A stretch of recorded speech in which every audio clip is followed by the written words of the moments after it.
Madame Toulouka arrive.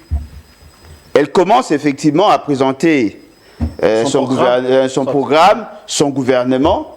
Et je me rends compte qu'il y a deux problèmes. Un problème d'abord de l'oubli d'un ministère qui a été déjà oublié dans la lecture de l'ordonnance, le ministère en charge de la justice. Apparemment, ce ministère ne les intéresse pas assez et la personne qui a été nommée n'est pas si importante pour eux et il a été une fois de plus oublié devant tous les députés. Comprendre qui pourra. M. Félix Séké a pris une ordonnance, il s'est rendu compte qu'il a oublié le ministère de la Justice et il a envoyé certainement par SMS en disant à la personne qui lisait, voilà, j'ai omis le ministère de la Justice et si vous pouvez ajouter. Ils ont refait la lecture et ce qui est surprenant, même après, ça continue. C'est-à-dire que l'ordonnance n'a pas été modifiée. Et vous comprenez que ces problèmes vont se ressentir même dans le fonctionnement. Comment ça Quel est ce ministre? Ça fait frustrer la personne, la concernée? Ou bien non, ça mais peut il a été entacher sa fonction ou quoi? Non, mais lisez son comportement. Il est devenu agité et vous avez senti, même dans ses actions, vous sentez que les gestuels disaient tout. Il vous dit qu'il est oublié. Pour lui, il considère qu'il est combattu par tous les restes du gouvernement. Voilà pourquoi il a agi bon, je ne dirais pas en délinquant, il a agi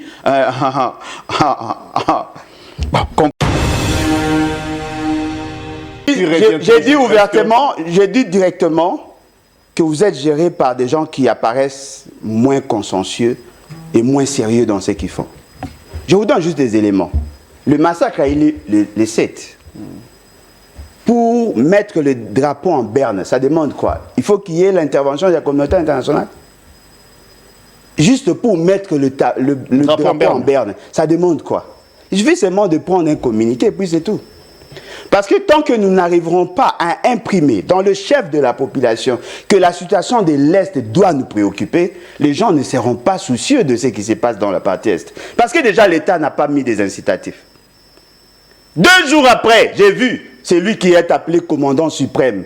C'est lui qui est appelé garant du bon fonctionnement des institutions. C'est lui qui est appelé le père de la nation. Je l'ai vu en train de festoyer du fait que les joueurs congolais ont eu à marquer. Alors, dites-moi, prenez cette image, prenez le pleur de Béni. Vous allez vous rendre compte que nous n'avons pas la même société. On n'a pas les mêmes objectifs. On n'a pas le même problème, donc on n'est pas une nation. Et pourtant, nous devons plus travailler pour qu'il y ait cet État-nation. Lorsque la partie Est est souffrante, il faudrait que tout le Congolais ressente la même chose. Faisons ne fût-ce que semblant.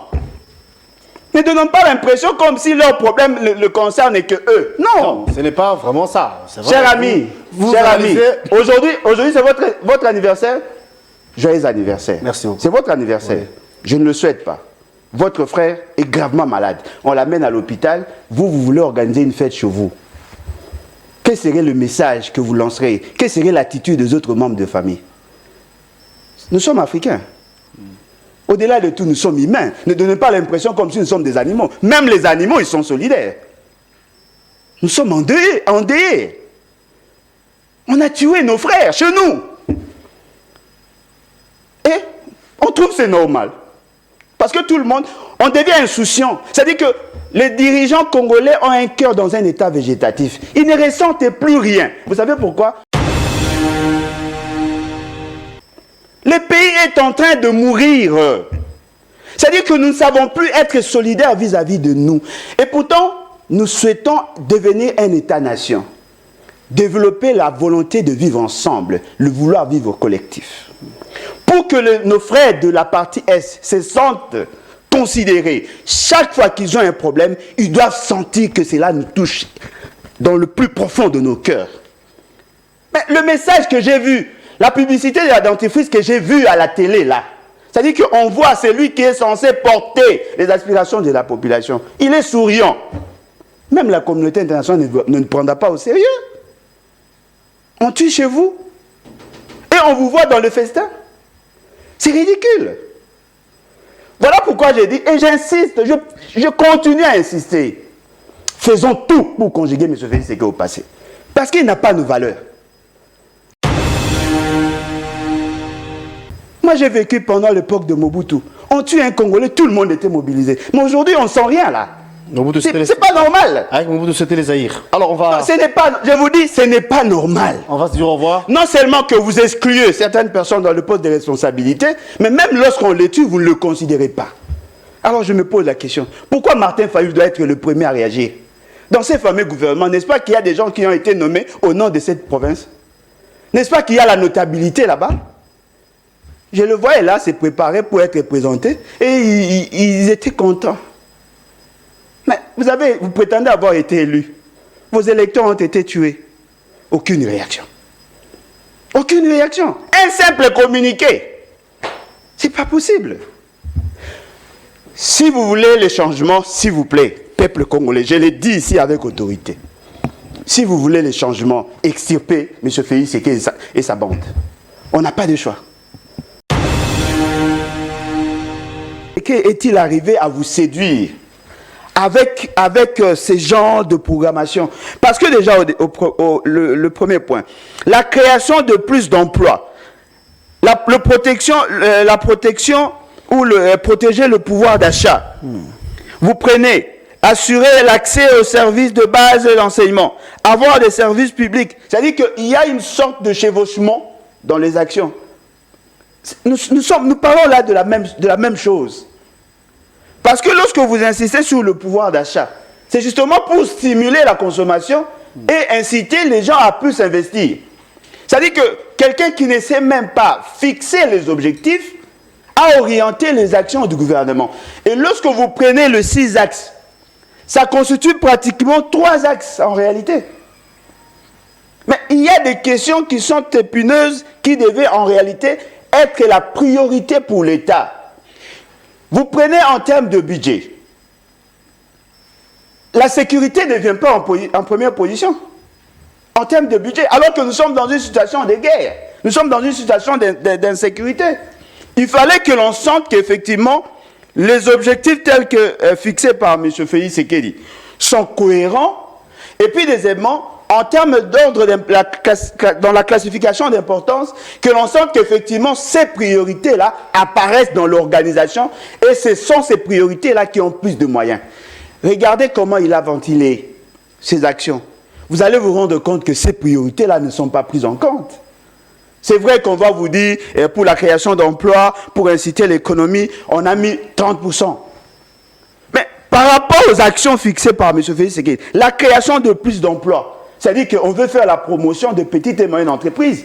Mais allez voir, quelle est la place qu'on a réservée à ces ministères. C'est un simple ministère. Ce n'est pas une priorité. On devait en faire un ministère d'État, ou sinon vice-primature. Parce que c'est ça votre priorité.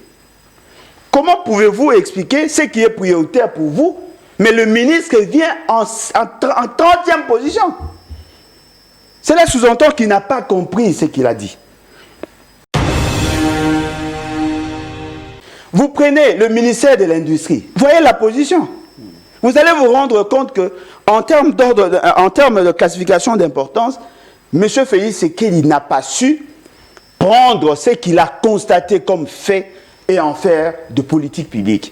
Et la personne qui devait l'accompagner dans cette gestion calamiteuse, nous nous rendons compte que madame aussi n'a pas su cristalliser la volonté de Félix Tshisekedi et en faire une politique. Bon, il y a beaucoup de contradictions. Je suis sûr et certain que cela aura des répercussions sur le fonctionnement et sur l'atteinte des objectifs.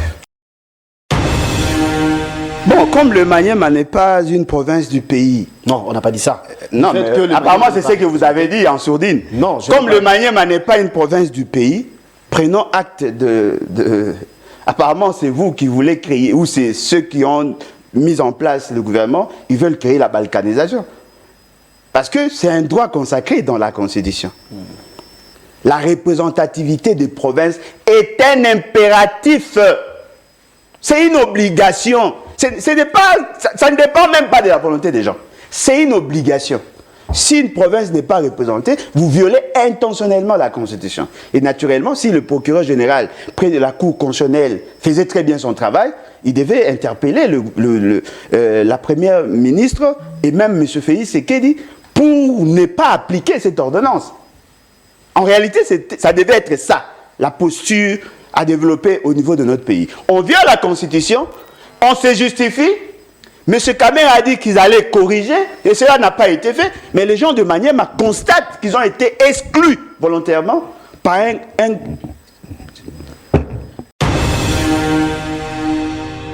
Bon mercredi à vous, amis fidèles téléspectateurs. Nous sommes très joyeux d'être encore ce matin avec vous dans cette émission Nice Press. Hier, c'était l'investiture du gouvernement souminois.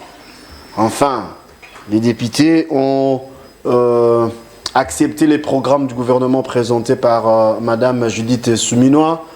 Un programme basé sur les 6 engagements du président de la République.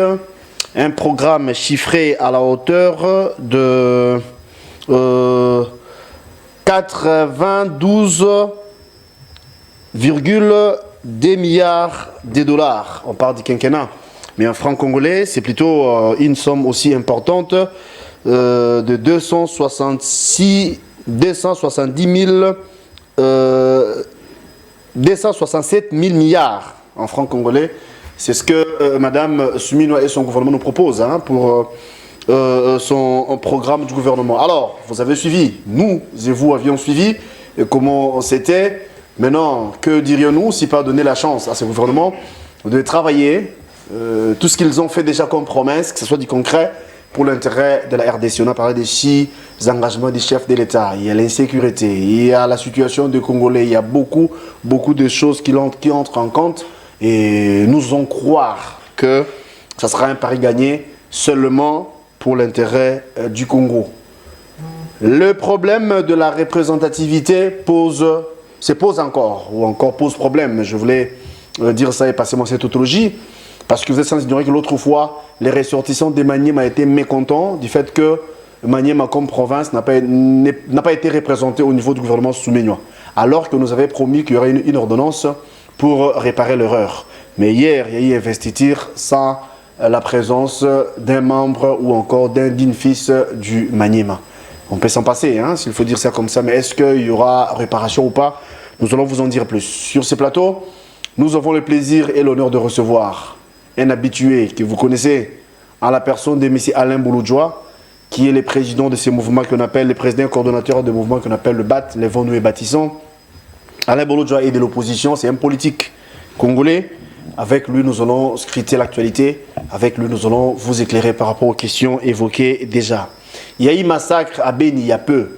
Comprenez que nous allons parler également de la situation sécuritaire où la Mouka a pondu un communiqué pour fustiger, pour remettre en cause la gestion du pays. Et la Mouka exige même la levée de l'état des sièges. Comment expliquer dans une zone où il y a l'état des sièges, mais on massacre la population? C'est la question que Fayoulou se pose au travers la Mouka. Alors, nous allons déjà entamer la première question avec mon invité, M. Alain Bouloudjoa, à qui j'ai dit bonjour et bon mercredi à vous. Bonjour à vous, bonjour à tout le monde. En tout cas, merci beaucoup pour l'opportunité. Le plaisir est partagé. Encore merci pour la disponibilité. Merci d'avoir répondu à notre invitation. Alors, vous et moi avions suivi hier l'investiture du gouvernement. On peut dire même aujourd'hui, parce que la séance, la plénière, en fait, a pris fin à 2 h du matin. C'était vraiment près de 12 heures, où beaucoup de temps, les députés étaient là pour étudier, analyser les programmes au point d'investir le gouvernement. Vous avez suivi avec intérêt, parce que vous êtes Congolais en tout cas. Quelle lecture faites-vous par rapport à ça? Ou encore, quels sont vos sentiments par rapport à l'investiture du gouvernement souminois? Bon, hier, je n'avais pas eu le temps de suivre. Je viens de suivre en venant chez vous, étant donné que je savais qu'on allait en parler. Mais je me rends compte que les gens risquent de se poser de mauvaises questions aux vrais problèmes. C'est-à-dire? Parce que déjà au départ, nous devons savoir que c'est une routine de voir un gouvernement être investi. Ça se fait toujours comme ça. On nomme le Premier ministre, on nomme le membre du gouvernement, et au regard des dispositions pertinentes de l'article 90 de notre Constitution, dernier alinéa, avant que ce gouvernement entre en fonction, il doit effectivement présenter son programme et par la suite être investi de la légitimité parlementaire pour entrer en fonction. Le programme, déjà, au-delà de tout ce qu'il y a eu comme boucan... Donc la comme procédure à côté, a été respectée. bon, là, nous sommes dans les éléments structurels. Je pense que, bien qu'il y ait eu de couac, mais du moins, c'est une exigence constitutionnelle. Tout à fait. Je constate que la majorité est excessivement indisciplinée et cela a des répercussions sur le fonctionnement ou la fonctionnalité de l'Assemblée nationale. Le président de l'Assemblée arrive, quelques minutes après, c'est le deuxième vice-président de l'Assemblée qui vient, et je ne sais pas si ils n'ont pas respecté la préséance, mais en réalité, le dernier entré dans la salle pour que la plénière commence, ça doit être le président de l'Assemblée et non le deuxième vice-président. Je constate que les militaires ont envahi l'hémicycle, ils ont imposé leur discipline et il y a eu même des boucans et vous avez tous suivi. Je constate que M. Kamere, le président de l'Assemblée avait fustigé le comportement. En fustigeant le comportement, il a même menacé le deuxième vice-président en lui disant si cela continuait, ils vont enclencher le mécanisme pour invalider ou sinon faire partie le député qui serait à problème et il a pointé du doigt. Je constate que dans l'organisation sur le plan protocolaire, rien n'a été bon. Madame Toulouka arrive. Elle commence effectivement à présenter son programme, son gouvernement et je me rends compte qu'il y a deux problèmes. Un problème d'abord de l'oubli d'un ministère qui a été déjà oublié dans la lecture de l'ordonnance, le ministère en charge de la justice. Apparemment, ce ministère ne les intéresse pas assez et la personne qui a été nommée n'est pas si importante pour eux et il a été une fois de plus oublié devant tous les députés. Comprendre qui pourra. Dans les axes présentés... Mais on va évoluer. Vous insinuez quoi quand vous dites ça? C'est vrai. Non, j'insinue que le ministère de la Justice... Nous avons vu, nous avons remarqué. Mais à trois reprises. En insistant sur ça, de la manière dont vous faites allusion, vous voulez dire quoi? Non, je voudrais tout simplement dire que l'ordonnance lue par madame, c'est la première ordonnance et la deuxième, apparemment, elle n'en avait pas. Parce qu'elle a continué à commettre, je ne sais pas si c'est une erreur. Donc, dans la première ordonnance, le nom de Constant ne se figurait pas. Ne se figurait pas, et même ces ministères-là. Et elle a continué à relire la même ordonnance, et nous nous rendons compte que le ministère de la Justice a été complété par manuscrit, et cela n'a pas été formalisé par l'ordonnance. Elle est humaine. Et donc, c'est la troisième. Elle est humaine, l'erreur, c'est vrai, mais d'après vous... Non, mais attendez. Elle s'était fait exprès, on non, de lui. Elle n'a pas... ce qu'on appelle manque d'organisation. Non, effectivement, mais voilà pourquoi j'ai dit, j'insiste sur la désorganisation. M. Félix Séké a pris une ordonnance, il s'est rendu compte qu'il a oublié le ministère de la Justice, et il a envoyé certainement par SMS, en disant à la personne qui lisait, voilà, j'ai omis le ministère de la Justice, et si vous pouvez ajouter. Ils ont refait la lecture, et ce qui est surprenant, même après, ça continue. C'est-à-dire que l'ordonnance n'a pas été modifiée. Et vous comprenez que ces problèmes vont se ressentir même dans le fonctionnement. Comment ça? Quel est ce ministre? Ça fait frustrer la personne, la concernée? Ou bien non, ça mais peut il a été entacher sa attendez. fonction ou quoi? Non, mais lisez son comportement. Il est devenu agité et vous avez senti, même dans ses actions, vous sentez que les gestuels disaient tout. Il vous dit qu'il est oublié. Pour lui, il considère qu'il est combattu par tous les restes du gouvernement. Voilà pourquoi il a agi bon, je ne dirais pas en délinquant, il a agi... comprenez. Il a manifesté son mécontentement, vous voulez dire. Donc, cela sous-entend que les choses n'ont pas été bien faites. Mais la grande question qui doit tous nous préoccuper, c'est la substance de ces fameux programmes. C'est quand même surprenant de voir une dame qui vient à peine de sortir du ministère de Plan, elle n'arrive pas à intérioriser ce qu'elle appelle objectif de M. Félix Sékédi et en faire de politique publique. C'est tout de même surprenant. Parce que je crois que c'est ça l'essentiel du ministère du Plan. C'est ça l'essentiel du ministère du Plan. La particularité de ces secteurs, vous prenez de faits sociaux et vous en faites de politique publique. Et je crois que c'est ça l'essentiel de ces ministères. Mais lisons d'abord le programme ou les axes prioritaires de M. Félix Sékédi. 1. La création de plus d'emplois. Ça, c'est un objectif que lui se fixe. Création d'emplois. 2. Protéger le pouvoir d'achat. Deuxième élément. 3. Plus de sécurité pour tous. Troisième élément. 4. Bâtir une économie plus diversifiée et plus compétitive. 5. Assurer l'accès aux services de base, à l'enseignement, à la santé, à l'électricité pour tous. 6. Avoir des services publics très efficaces. Ça, ce sont des axes fixés par M. Félix Tshisekedi. Mais prenez d'abord ces axes et comparez avec l'organisation du gouvernement. Vous allez vous rendre compte que ce qui a été prioritaire pour M. Félix Tshisekedi n'apparaît pas dans le cadre organisationnel et fonctionnel du gouvernement. L'essentiel de ministères qui touchent à ces secteurs-là ont été relégués pratiquement aux ministères délégués et aux simples ministères. Comment ça? Non, mais voyez, l'essentiel des ministres d'État, le vice-premier ministre, l'essentiel ne sortent pas dans cette philosophie. Bien qu'il a mis l'accent sur le ministère de l'Intérieur, le ministère de la Défense, le ministère des Transports vient en deuxième position, le ministère de l'Économie est relégué au ministre après. C'est-à-dire que dans l'organisation du gouvernement, on ne tient pas compte de ces actions. Alors que lorsqu'on fixe des priorités, même l'organisation suit les priorités. Ça, c'est un élément. Deuxième élément, comment M. Félix Tshisekedi est-il arrivé à vous séduire avec ces genres de programmation? Parce que déjà, le premier point, la création de plus d'emplois, la protection ou protéger le pouvoir d'achat. Vous prenez assurer l'accès aux services de base de l'enseignement, avoir des services publics. C'est-à-dire qu'il y a une sorte de chevauchement dans les actions. Nous parlons là de la même chose. Parce que lorsque vous insistez sur le pouvoir d'achat, c'est justement pour stimuler la consommation et inciter les gens à plus investir. C'est-à-dire que quelqu'un qui ne sait même pas fixer les objectifs a orienté les actions du gouvernement. Et lorsque vous prenez le 6 axes, ça constitue pratiquement 3 axes en réalité. Mais il y a des questions qui sont épineuses, qui devaient en réalité être la priorité pour l'État. Vous prenez en termes de budget. La sécurité ne vient pas en première position. En termes de budget, alors que nous sommes dans une situation de guerre. Nous sommes dans une situation d'insécurité.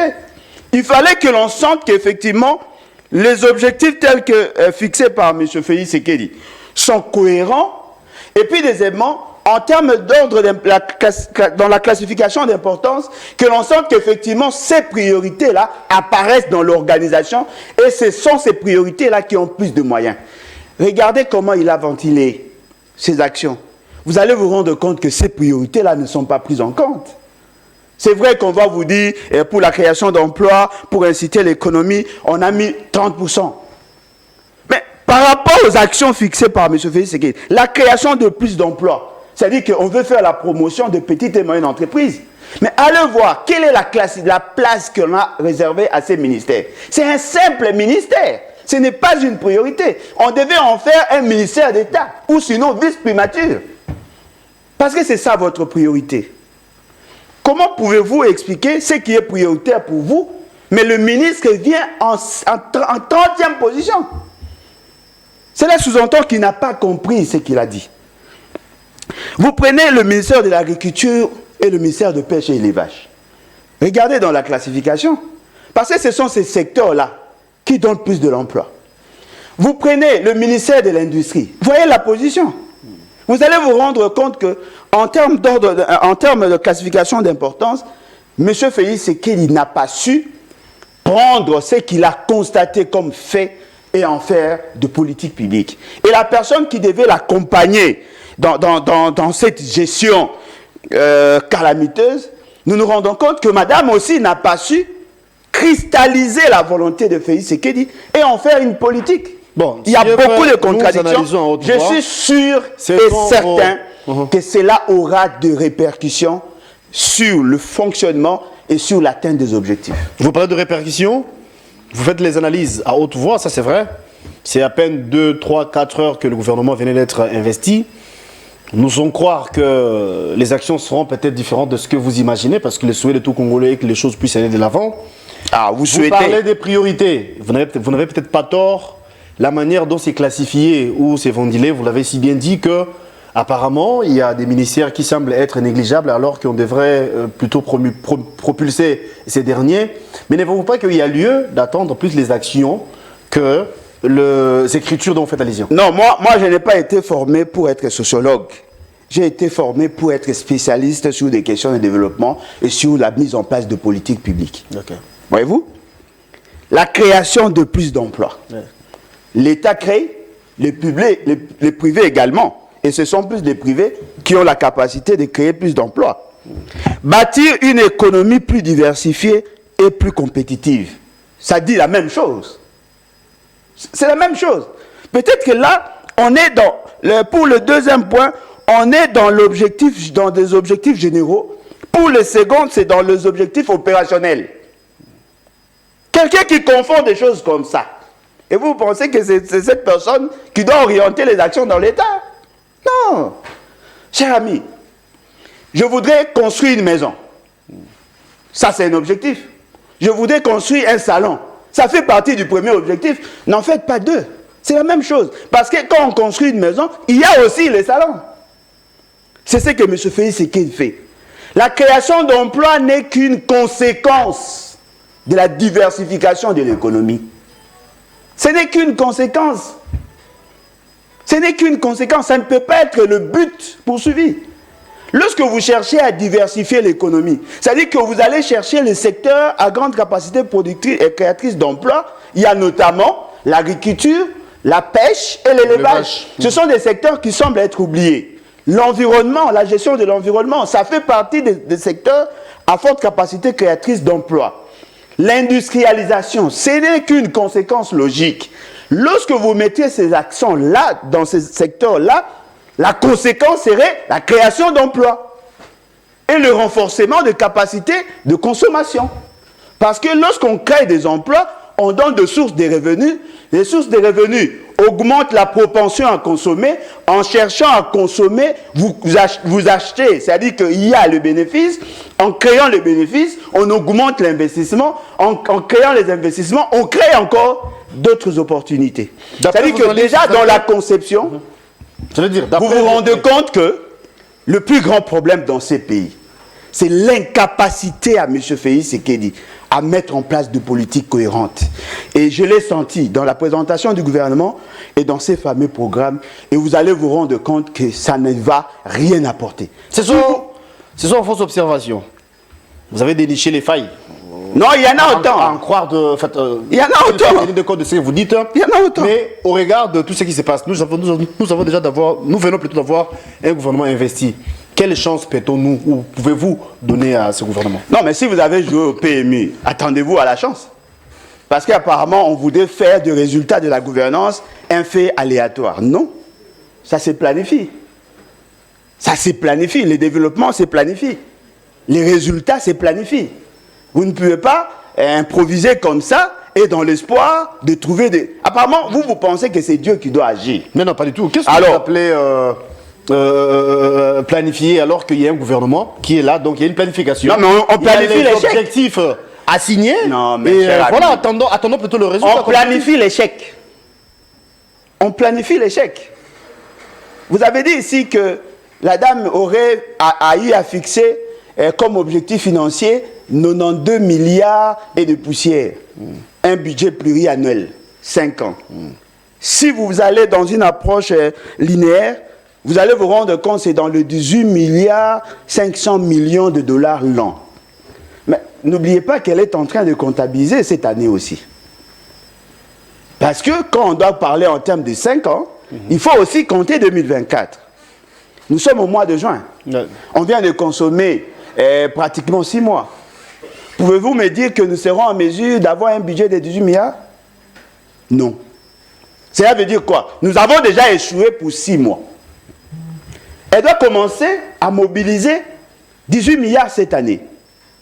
Elle doit présenter un projet de loi, la réduction de comptes, non, un projet de loi de collectif budgétaire pour arriver effectivement à réajuster le rubrique du budget tel que présenté par son prédécesseur. Parce que nous avons déjà un budget qui est en cours. N'oubliez pas que l'État congolais a eu à demander aux entreprises de payer anticipativement les impôts pour lui permettre de financer les opérations électorales de 2023. C'est-à-dire que l'essentiel des entreprises ont eu déjà à avancer les impôts. Et cette année, nous avons constaté qu'effectivement, la capacité mobilisatrice ne suit pas. C'est au mois d'avril qu'on a senti qu'effectivement, il y a eu une volonté manifeste des entreprises à verser, à payer leurs impôts et d'autres redevances. Mais cet argent ne nous permettra pas d'atteindre 16 milliards, encore moins 18 milliards. C'est que sous-entend que cette année, il n'y a rien eu de substantiel. La grande question que l'on doit se poser, quelles sont des réformes à très court terme pour nous permettre d'avoir plus d'argent en 2025? Et n'oubliez pas que dans la capacité de mobilisation, ils tiennent compte de la mobilisation de l'État, de province et les apports extérieurs. Moi, j'ai suivi la ministre en charge des Affaires extérieures de la Belgique. Elle a été suffisamment claire, reçue par Christian Lussakweno. Elle vous a dit clairement que le plus grand obstacle pour inciter les investissements et renforcer davantage l'appui budgétaire ou l'appui sur la balance des paiements, il faudrait que l'on sente que le gouvernement devient de plus en plus sérieux. Il faut insister sur la lutte contre la corruption, le détournement et ainsi de suite. Et ainsi, ça va attirer les investisseurs. C'est-à-dire que tel que nous sommes là, aucune réforme n'a été initiée dans ce sens. Naturellement, on ne peut pas compter sur l'Occident. Alors, quelle est l'autre pôle de développement ou de financement sur lequel nous devons nous baser? Il n'y en a pas. C'est-à-dire que l'apport extérieur n'est pas une source sûre pour nous. On devait plutôt conjuguer nos efforts sur le plan interne pour arriver effectivement à booster l'économie et à canaliser tout ce qu'il y a comme recette potentielle en vue de renforcer notre assiette, d'abord sur le plan interne et en vue d'espérer initier des réformes adaptatives et même des réformes profondes pouvant nous aider à atteindre notre objectif. Fort malheureusement, le ministère qui devait jouer le pivot a été donné à ces messieurs et qui semble être oublié par le gouvernement, le ministère de la Justice. Quelles sont les réformes que nous voulons initier?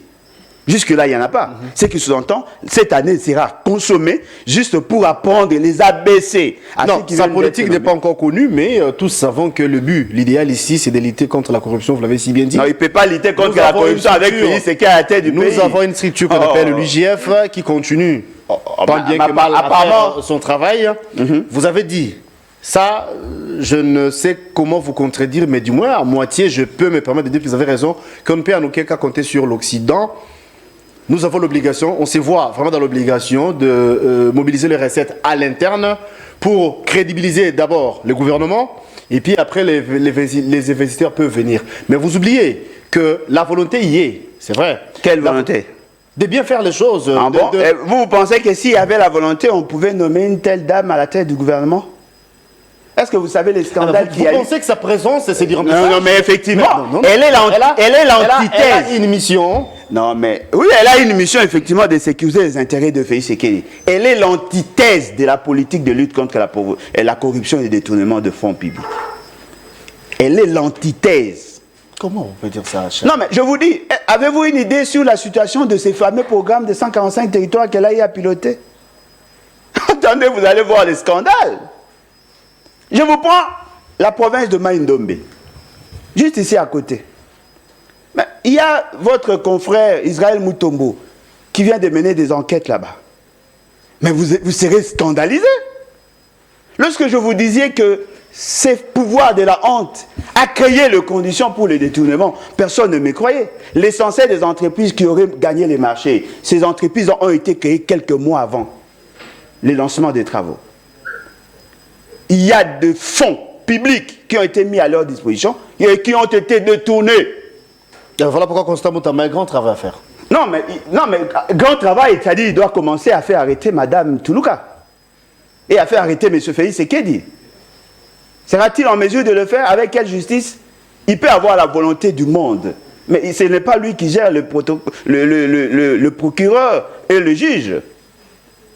C'est-à-dire qu'aujourd'hui, vous vous rendez compte que ceux qui sont à la base du problème ou de la problématique de la gouvernance dans l'État, ce sont les mêmes personnes qui prétendent vouloir trouver des solutions aux problèmes. C'est-à-dire que vous allez vous rendre compte que le problème du Congo, aujourd'hui, c'est Mme Toulouka et M. Félix Tshisekedi. Elle est venue à peine. Et du coup, vous la taxez déjà de problème du Congo. Non, mais elle a piloté. Si à l'extrême, ne faut pas que c'est... Elle a piloté. Je connais très bien le cadre organisationnel, le cadre organique et fonctionnel de ces fameux programmes. Il y a la coordination politique avec M. Félix Tshisekedi. Et on a collé, on a adjoint le gouverneur qui n'ont aucun pouvoir. Deuxième niveau, la coordination que l'on a confiée stratégique du gouvernement. C'est-à-dire qu'il y a le Premier ministre et le ministre sectoriel et d'autres experts. Troisième niveau, il y a l'organisation opérationnelle où le ministre en charge du plan était chargé de piloter toutes les opérations. La passation de marché n'a pas respecté la norme. Il n'y a pas eu de contre-expertise par rapport à l'évaluation du coût des travaux et même par rapport au chronogramme. Aujourd'hui, vous trouvez, par exemple, à Maïndombe, il y a des écoles qui ont commencé à être construites et fort malheureusement, les travaux se sont arrêtés. Israël Moutrombo a trouvé 100 sacs de ciment périmés dans les entrepôts. Il a trouvé des dettes ou des dettes laissées par les entreprises qui ont fui. C'est-à-dire que la situation est catastrophique. Mais c'était ça son rôle en fait. Elle avait pour rôle de coordonner toutes les opérations liées à ces fameux programmes. En tant que ministre en charge du plan. Elle a échoué lamentablement. Et de manière criminelle. Et aujourd'hui, vous la confiez la mission de coordonner les actions du gouvernement avec un budget platonique, imaginaire, de 92 milliards de dollars sans capacité de mobilisation et sans capacité de veiller sur l'application. C'est-à-dire que tel que nous sommes là, apparemment c'est nous qui sommes les dindons de la farce. C'est-à-dire qu'il y a un groupe de gens qui s'organisent pour formaliser leur mafia. Et on vient vous dire, non, voilà, par formalisme, il fallait présenter le gouvernement. Ils l'ont fait. Non, voilà, il fallait mettre en place des membres du gouvernement. Ils l'ont fait. Même en violation de la Constitution. Ils l'ont fait. Et après, on vous dit, non, voilà, pour résoudre vos problèmes, nous allons mobiliser 92 milliards de dollars, un budget pluriannuel étalé dans 5 ans. Mais personne ne va vous dire comment nous allons y arriver. Parce qu'il y a déjà un problème de mobilisation, il y a un problème d'affectation, il y a un problème d'efficacité, il y a un problème d'efficience, il y a un problème de fixation des objectifs. Et donc, moi, je constate, et je crois avec tous les Congolais conscients, que le problème n'est pas là. Le problème, se situe à quel niveau? Extirper du système de gouvernance tous les éléments malicieux. En commençant par M. Félix Tshisekedi et Mme Toulouka. Si vous n'arrivez pas à les extirper du système de gouvernance, toutes choses restant inchangées, vous aurez le même résultat. Vous avez parlé de la violation de la loi, c'est ce que vous avez dit. De la Constitution, oui. Oui, la loi mère, allais-je dire, hein, la Constitution. Donc, aujourd'hui, il y a de frustrations. D'aucuns pensaient que c'est une situation qui allait être résolue, mais hélas, Maniema comme province n'est pas représentée au sein du gouvernement. Est-ce qu'il y aura-t-il des répercussions? Ou bien c'est aussi minimisable, on peut faire avec? Bon, comme le Maniema n'est pas une province du pays. Non, on n'a pas dit ça. Non, mais apparemment c'est ce que vous avez dit en sourdine. Non, comme le Maniema n'est pas une province du pays, prenons acte apparemment c'est vous qui voulez créer, ou c'est ceux qui ont mis en place le gouvernement, ils veulent créer la balkanisation. Parce que c'est un droit consacré dans la Constitution. La représentativité des provinces est un impératif. C'est une obligation. Ça ne dépend même pas de la volonté des gens. C'est une obligation. Si une province n'est pas représentée, vous violez intentionnellement la Constitution. Et naturellement, si le procureur général près de la Cour constitutionnelle faisait très bien son travail, il devait interpeller la première ministre et même M. Félix Tshisekedi pour ne pas appliquer cette ordonnance. En réalité, ça devait être ça, la posture à développer au niveau de notre pays. On viole la Constitution, on se justifie, M. Kamer a dit qu'ils allaient corriger, et cela n'a pas été fait, mais les gens de Maniema constatent qu'ils ont été exclus volontairement par je vous épargne du terme, mais je constate avec vous que c'est regrettable. Mais il n'y a pas que ça comme violation. Il y a un ministre délégué près du ministre en charge de l'urbanisme et habitat, chargé des histoires de villes. Mais, bon Dieu, vous venez d'où, vous, là?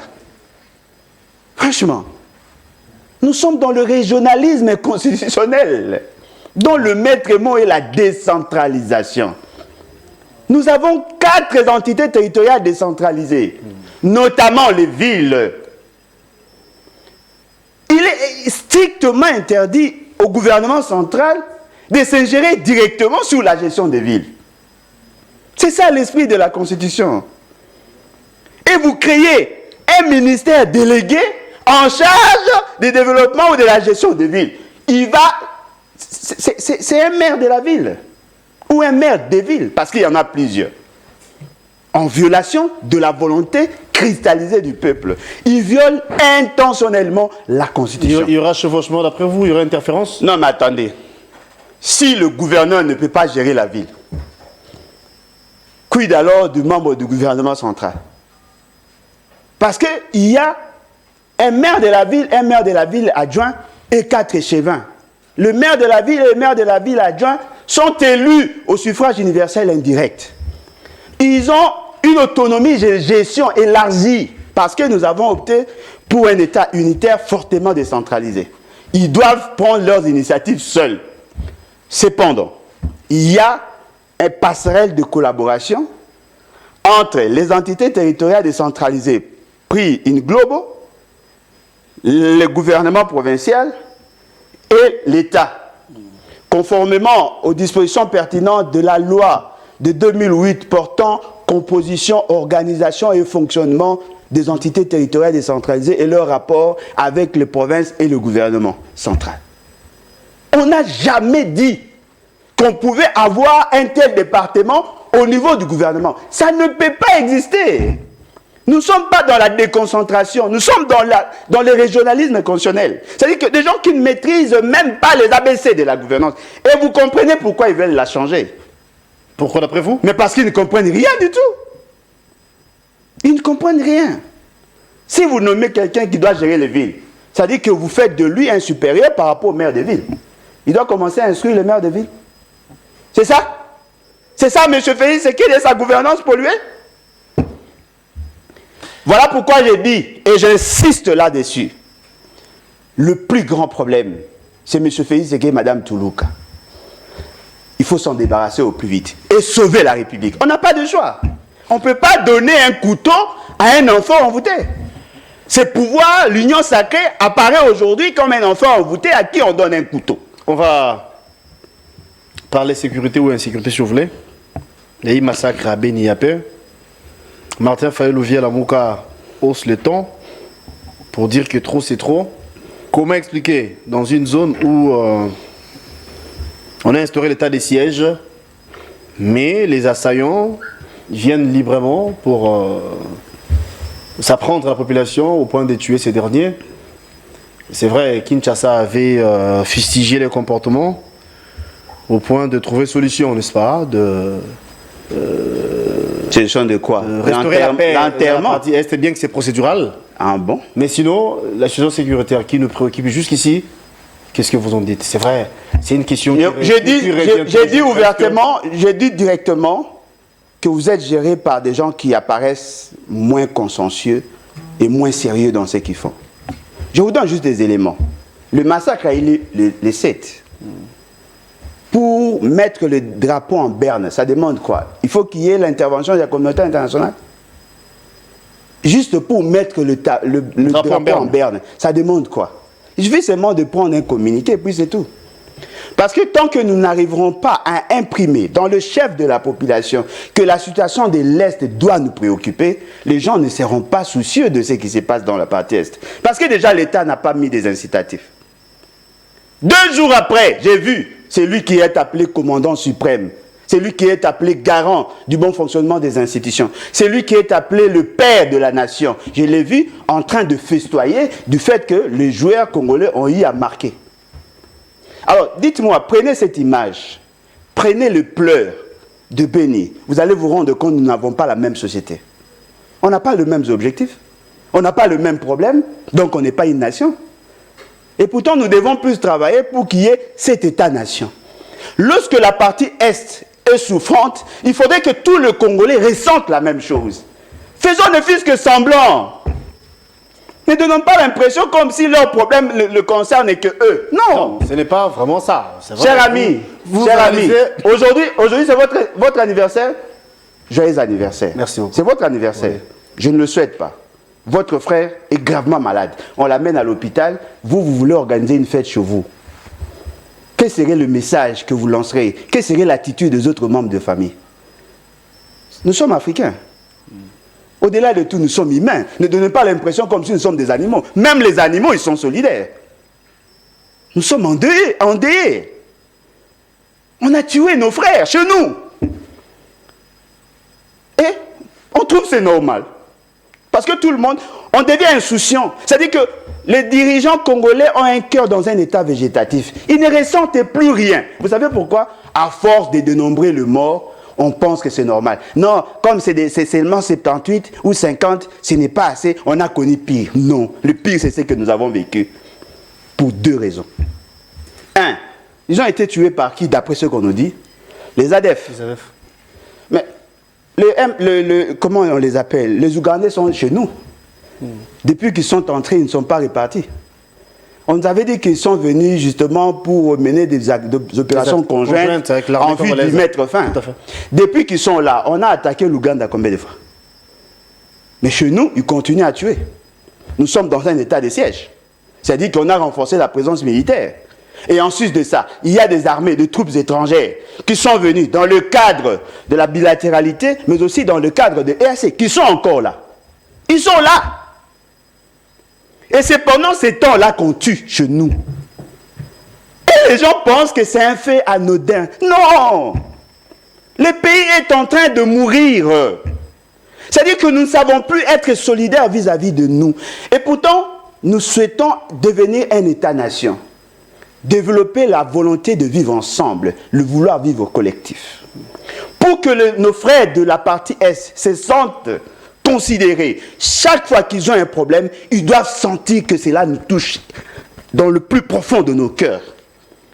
Mais le message que j'ai vu, la publicité de la dentifrice que j'ai vue à la télé là, c'est-à-dire qu'on voit celui qui est censé porter les aspirations de la population. Il est souriant.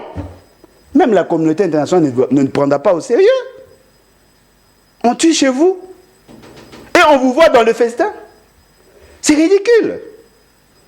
Voilà pourquoi j'ai dit, et j'insiste, je continue à insister. Faisons tout pour conjuguer M. Félix Séké au passé. Parce qu'il n'a pas nos valeurs. Il n'a pas nos aspirations. Il n'incarne pas ce que nous sommes. Moi, j'ai vécu pendant l'époque de Mobutu. On tue un Congolais, tout le monde était mobilisé. Mais aujourd'hui, on ne sent rien là. C'est pas normal. Avec Mobutu, c'était les Zaïre. Alors on va... Non, je vous dis, ce n'est pas normal. On va se dire au revoir. Non seulement que vous excluez certaines personnes dans le poste de responsabilité, mais même lorsqu'on les tue, vous ne le considérez pas. Alors je me pose la question, pourquoi Martin Fayulu doit être le premier à réagir? Dans ces fameux gouvernements, n'est-ce pas qu'il y a des gens qui ont été nommés au nom de cette province? N'est-ce pas qu'il y a la notabilité là-bas? Je le voyais là, se préparer pour être présenté, et ils étaient contents. Mais vous prétendez avoir été élu. Vos électeurs ont été tués. Aucune réaction. Aucune réaction. Un simple communiqué. C'est pas possible. Si vous voulez les changements, s'il vous plaît, peuple congolais, je l'ai dit ici avec autorité. Si vous voulez les changements, extirpez M. Félix Séké et sa bande. On n'a pas de choix.